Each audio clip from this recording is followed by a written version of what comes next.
प्यारे बच्चों, आज पार्ट 20 किसके जंगल का भाग 2 हम फिर से कंटिन्यू करते हैं। सूर्यमणि का तोरंग।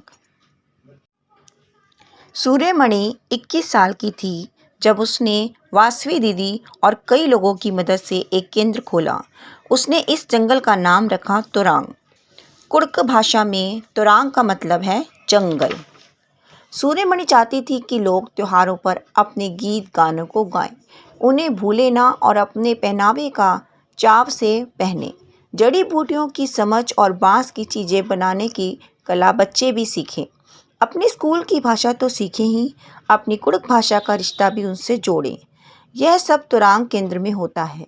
तोरंग में कुड़को समाज और अन्य आदिवासियों की खास किताबों को संभाल कर रखा गया है। गाने बजाने की नई चीज़ें जैसे बांसुरी, तरह तरह के ढोल भी हैं।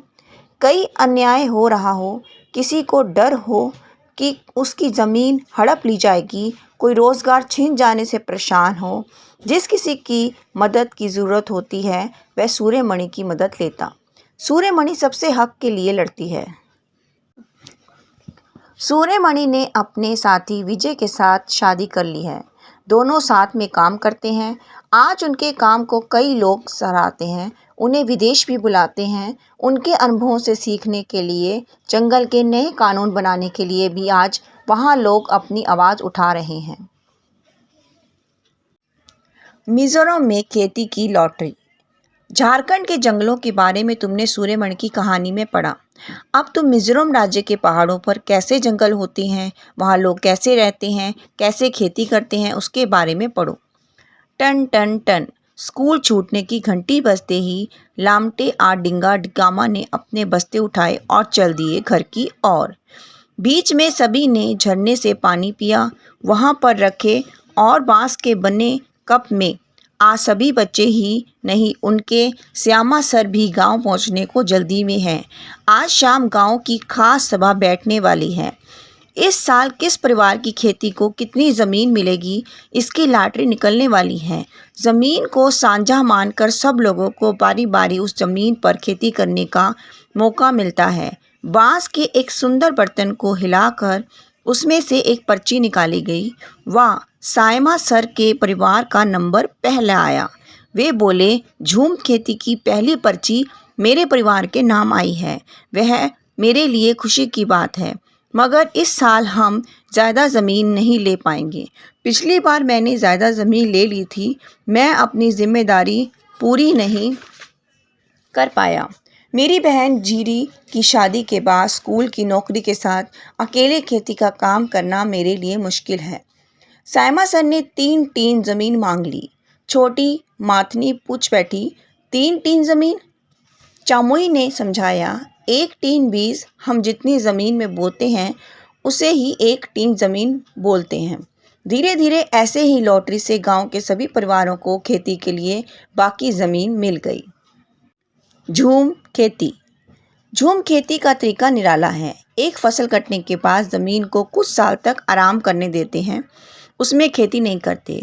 इस जगह जो बांस या जंगल उग जाता है उसे उखाड़ते नहीं, बस गिरा कर जला देते हैं। यह राख ज़मीन में खाद का काम करती है।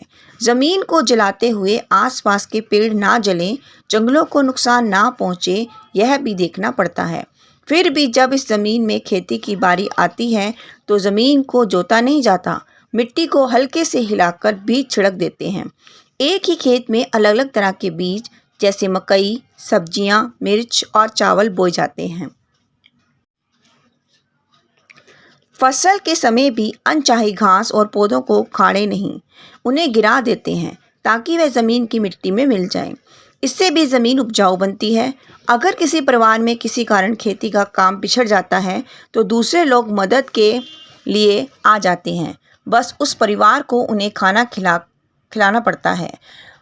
मुख्य फसल चावल की होती है। फसल तैयार होने के बाद उसे घर ले जाना पीठ तोड़ मेहनत का काम है। सड़कें तो हैं नहीं, बस ऊंचे नीचे पहाड़ हैं। पीठ पर ही लाद कर सारी फसल इन रस्तों से घर तक लानी पड़ती है। कई हफ्ते लग जाते हैं। फसल पकने पर गांव में सबसे बड़ा त्योहार मनाया जाता है। सब साथ में खाना पकाते हैं, खाते हैं और मज़े करते हैं। चिराव नाच भी करते हैं। इस नाच में ज़मीन पर बांस की डंडी लेकर दो दो लोगों की जोड़ी आमने सामने बैठती है। ढोल की ताल पर डंडियों को ज़मीन पर पीटते हैं। डंडियों के बीच लोग एक कतार में खड़े होकर कूदते हैं और नाचते हैं। मिज़ोरम में लगभग 3/4 लोग जंगलों से जुड़े हैं। मुश्किल जीवन जीते हुए भी लगभग सभी बच्चे स्कूल जाते हैं। इस चित्र में देखो, बच्चे कैसे मस्ती में पत्तों से सीटी बजा रहे हैं। ऐसी कई सीटियाँ तुमने भी तो बनाई हैं। बच्चों, हमारे द्वारा बताई गई जानकारी आपको कैसी लगी? प्लीज़ हमें कमेंट बॉक्स में ज़रूर बताइए, और इस पाठ से जुड़े कोई प्रश्न हैं तो हमें कमेंट बॉक्स में लिख के दीजिए। हम उनका जवाब आप तक पहुंचाएंगे। धन्यवाद।